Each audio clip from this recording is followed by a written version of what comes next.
Olá, bom dia galera da terceira série, tudo bom com vocês?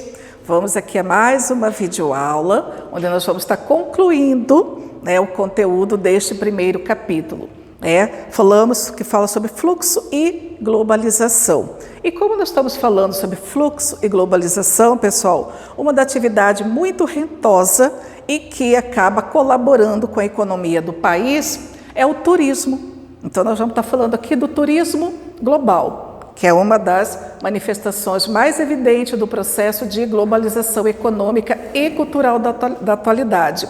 E a cada dia que passa, esse turismo ele vem o quê? Aumentando no mundo inteiro. Quantidade de viajantes nos mais variados roteiros, ocupação de rede hoteleira, expansão de voos domésticos e internacionais e circulação de dinheiro, entre outros. Então, países que apresentam melhores infraestrutura, acontece esse turismo. Alguns países da Europa que passaram por crise em 2008 tiveram como uma das saídas esse turismo, porque são locais que são muito visitados. Mesmo nos anos de grave crise econômica, como 2008, os primeiros anos da década seguinte, principalmente nos Estados Unidos, na Europa, a economia do turismo seguiu crescendo. Países que estão localizados na Europa mediterrânea, e nós vamos ter Portugal, Espanha, Grécia, Itália, eles foram seriamente afetados na crise de 2008. Só que eles reduziram suas percas econômicas graças à expansão do turismo que foi realizado nesses locais. Na atual década, França, Estados Unidos, Espanha e China e Itália destacam-se como os 5 países que mais têm recebido turistas estrangeiros. É claro, pessoal, hoje nós temos essa velocidade, esse meio de transporte ou modal que atinge uma velocidade gigantesca, você não vai passar dias viajando para você chegar no seu destino e você acaba conhecendo culturas e paisagens diferenciadas. Então esse é o último tópicozinho deste capítulo que fala sobre fluxos, que não é só de mercadorias, mas de pessoas também. E agora, pessoal, quero que vocês dêem uma pausa e vai correndo pegar a apostila, se vocês não estão, porque nós vamos estar fazendo exercício. Não vai parar, não. Exercício, que está lá na página 14 do material de vocês. Deixa eu falar só um pouquinho, esqueci de falar do gráfico, pessoal. Países que mais receberam turistas em 2013. Então, você tem aqui França, Estados Unidos, Espanha, China, Itália, Turquia, Alemanha, Reino Unido, Rússia e Tailândia. Este é o exercício, pessoal. Então, vocês têm o mapa mundi aí, mostrando os pontos estratégicos e principais rotas marítimas. Quanto mais vermelho, maior é o fluxo, Deixa eu só pegar aqui meu amiguinho para me poder... Então, vocês têm aqui, pessoal, 2 perguntinhas falando a respeito desta, que é a cartografia, o exercício sobre cartografia. Identifique 5 regiões ou países do mundo que estão entre os que apresentam maior atividade marítima. Então, isso aqui é um exercício de observação. Você vai estar olhando aqui quais são onde que ocorre a maior quantidade, países ou regiões, ok?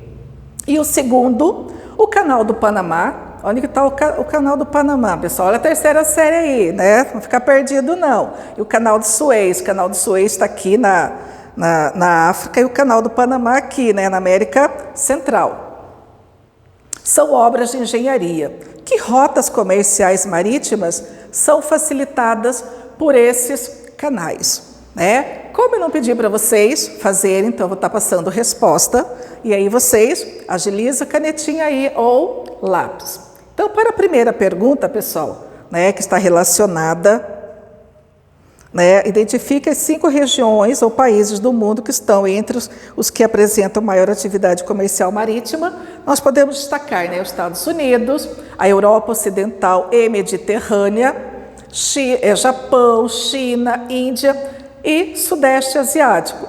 Em menor proporção, mas também se destaca, né, pessoal? O Canadá, o México, o Brasil, o Oriente Médio, nós temos petróleo, a Austrália e a Europa setentrional. Então, nós temos aqui, né, pessoal? A Europa setentrional, o Sudeste, né, o Leste asiático. Nós temos aqui os Estados Unidos, olha o Pacífico aqui, né, pessoal? Continuação. Então, nós temos essas rotas. E a segunda, o Canal do Panamá e o Canal de Suez são obras de engenharia. Que rotas comerciais marítimas são facilitadas por esses canais? Então, nós temos aqui, pelo Canal do Panamá, que nós estamos aqui na América Central, lembrando que esse canal aqui ele foi construído pelos Estados Unidos, né? Porque hoje esse país aqui chamado Panamá, no passado ele era um território da Colômbia. A Colômbia não permitiu que os Estados Unidos construíssem, os Estados Unidos simplesmente incentivou a população a reivindicar, né, separação, uma vez conseguindo, com a ajuda dos Estados Unidos, eles permitiram que os Estados Unidos construíssem esse canal, até mesmo para facilitar, né, pessoal? Porque aqui na costa dos Estados Unidos nós temos, não tem como você passar navio aqui, porque nós temos a Cordilheira Rochosa, as grandes montanhas rochosas, então eles vão vir aqui com toda a produção, atravessando o Atlântico, para chegar aqui no Pacífico, uma rota mais curta, obviamente, foi construído esse canal. Tá? Então, passam navios que seguem a costa leste dos Estados Unidos para a Austrália, Nova Zelândia ou para a costa oeste da América do Sul, assim como os que fazem a rota entre a Austrália e a Europa, por exemplo. O Canal de Suez, eles cruzam navios que fazem a rota entre o sul asiático, né, Oriente Médio, principalmente, né, os navios petroleiros e a Europa. Então, você tem aqui, né? Então, toda essa rota aqui, ó, nós temos, aqui é o Mar Mediterrâneo, né, pessoal, que também é ocupado. Então, você tem toda essa rota realizada.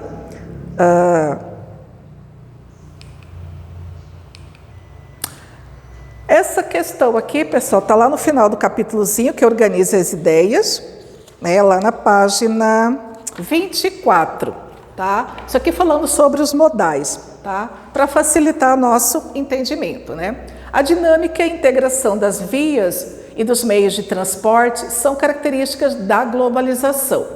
A respeito desse tema, complete o quadro a seguir.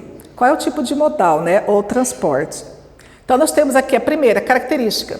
Sua malha viária diminuiu no Brasil desde a segunda metade do século XX. Qual é o modal que no Brasil, que é um país continental, né, que fez com que essa malha diminuísse a partir da década de a partir do século, metade do século XX.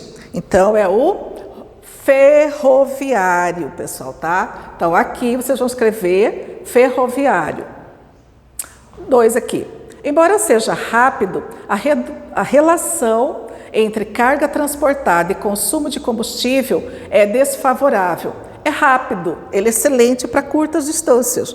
Longas distâncias, ele não é favorável. Então, qual é o tipo de modal? Rodoviário, tá?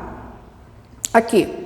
Mais veloz entre os meios de transporte, tem crescido o número de seus passageiros no Brasil e no mundo. Então, é o transporte aeroviário, tá? Próximo, pode necessitar de eclusas para transpor desníveis topográficos. Então, nós temos aqui o hidroviário ou aquaviário, também pode estar colocando. E por último aqui, integração ou conectividade entre 2 ou mais modais de transporte, agilizando e barateando o deslocamento. Então, aqui vocês podem estar colocando, né? Você pode, dependendo, né, do tamanho, do que tem forma de relevo, então é o transporte multimodal ou intermodal, tá?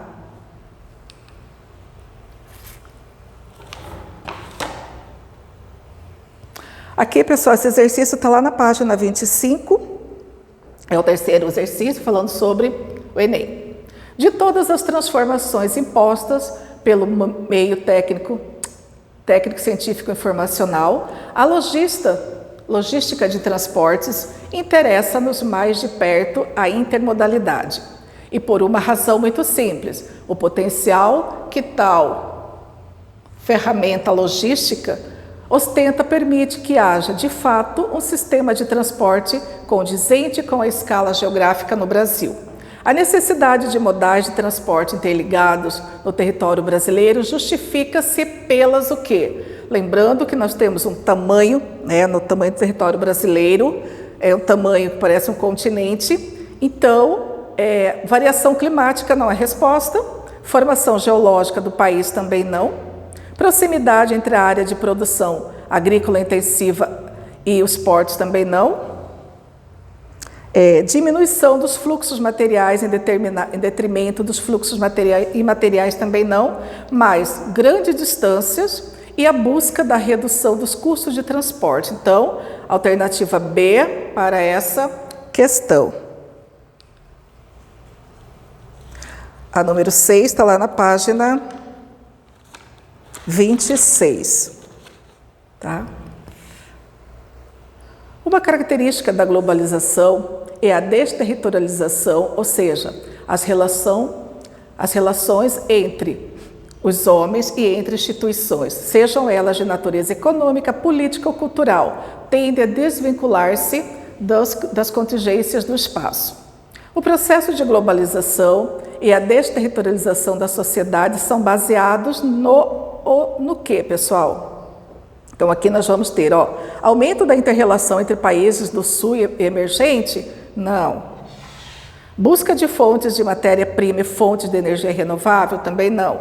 Intenso trânsito de mercadorias entre países? Não. Diminuição das empresas corporativas? Não. Mas o avanço da tecnologia, principalmente de comunicação e de transporte. Então, aqui é a alternativa A.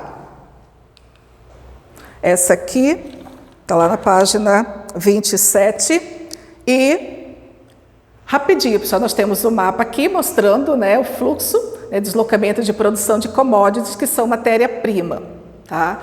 E aí nós temos aqui,